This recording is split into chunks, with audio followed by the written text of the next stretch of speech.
Anong klaseng ebidensya ang hinahanap ng COA, ikaw in particularly, evidencing success?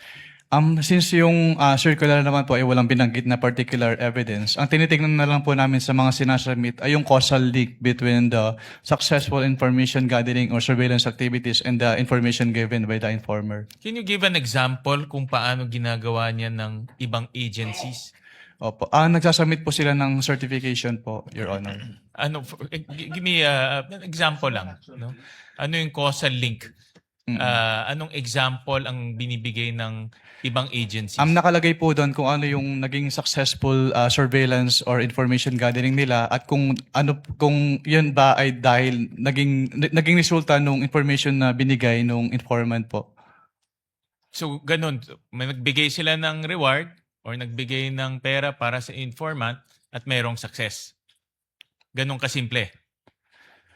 I can only say lang po yung kung ano yung sinasabi dun sa provision ng Joint Circular, Your Honor.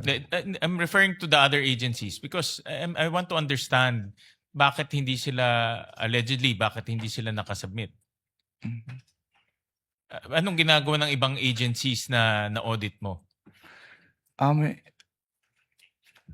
Hindi ko na po pwedeng i-disclose yan, Your Honor. But in simple terms, may reward at may success. Yes po. And dapat may pakita nila na it must be on the account of the information given po by the informer. Okay.